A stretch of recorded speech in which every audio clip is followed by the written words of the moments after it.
Olá, meninos e meninas! Iremos iniciar agora a nossa quarta aula de noções de eletricidade e eletrônica. O que aprendemos na última aula? Aprendemos conceitos importantes e suas definições, como o que é eletrodinâmica e suas grandezas fundamentais, que no caso nós vimos a tensão elétrica, corrente elétrica e resistência elétrica. Nós vimos que a tensão pode ser contínua ou alternada, assim como a corrente elétrica também. Vimos o que é a resistência elétrica e vimos também as fórmulas matemáticas que essas grandezas determinam, certo? Hoje iremos iniciar o nosso estudo pela primeira lei de Ohm. O que é que essa lei determina? Determina que a intensidade da corrente que percorre um condutor é diretamente proporcional ao DDP. E o que é esse DDP? É a diferença de potencial. E também é inversamente proporcional à resistência elétrica do condutor. Então, através dessa lei, nós obtemos essas três equações. Aqui temos a segunda lei de Ohm. Aqui, Ohm, que é quem determinou esta lei, fez estudos para analisar o comportamento da resistência elétrica nos materiais. Então, o que foi que ele fez? Ele determinou 4 casos. No primeiro caso, aplicou a mesma DDP em 2 condutores de mesma área, comprimento e mesmo material. No segundo caso, que é este daqui que temos, ele aplicou o mesmo DDP em 2 condutores de mesmo comprimento e material, mas a área do segundo condutor é o dobro da área do primeiro. Já no terceiro caso, aplicou também a mesma DDP em 2 condutores de mesmo material e área, mas o comprimento do segundo é o dobro do primeiro. Já no quarto caso, aplicou a mesma DDP em 2 condutores que têm o mesmo comprimento e área, porém são feitos de materiais diferentes, que determinou que a corrente em cada material é diferente. Então, o que podemos observar desta experiência? Podemos observar que a variação da resistência depende do material, do comprimento e da área. A resistência elétrica do condutor é diretamente proporcional ao seu comprimento, inversamente proporcional à sua secção, que é determinada por essa letra A, o comprimento é determinado pela letra L, e depende do material que é feito esse condutor, que é determinado por esse símbolo aqui, que é a resistividade ou resistência específica.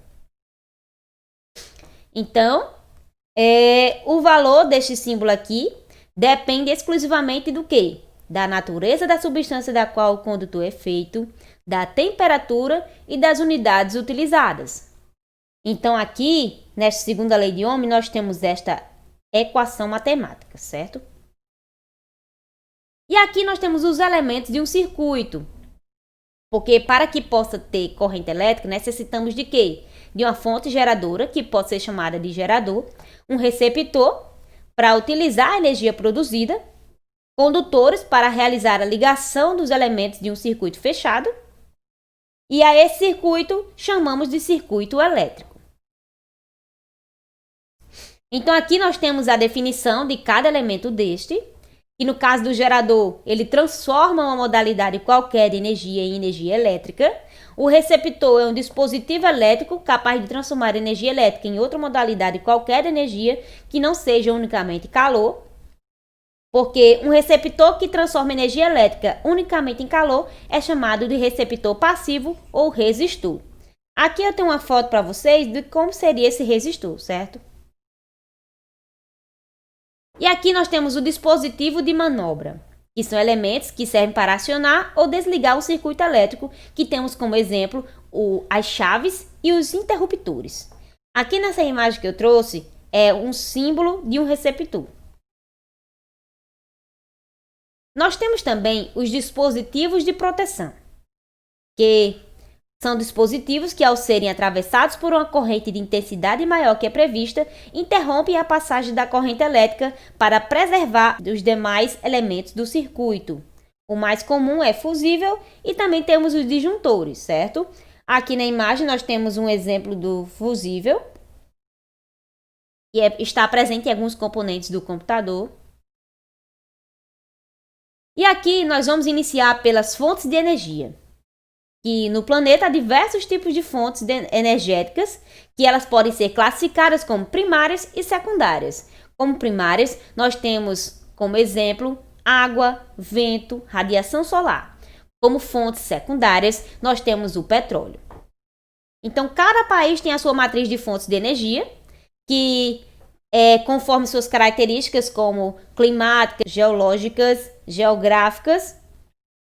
Mas no Brasil nós temos usinas hidrelétricas e termonucleares também. Outra fonte de energia muito utilizada são as pilhas e baterias, que são utilizadas nos processos eletroquímicos de obtenção de energia. Contudo, esta fonte de energia é normalmente usada para consumo mais restrito de quantidade energética.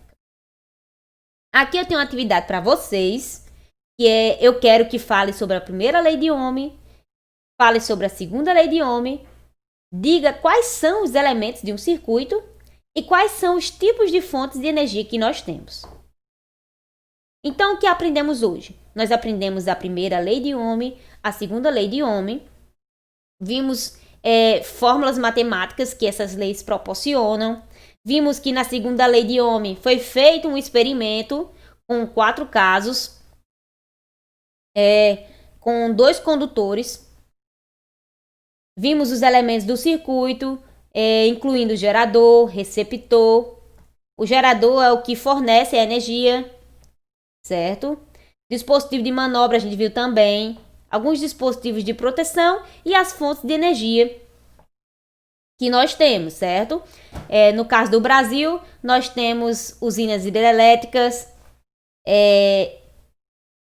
usinas nucleares também. Aqui temos as referências. Por hoje é só. Tenha um bom dia e até a próxima aula.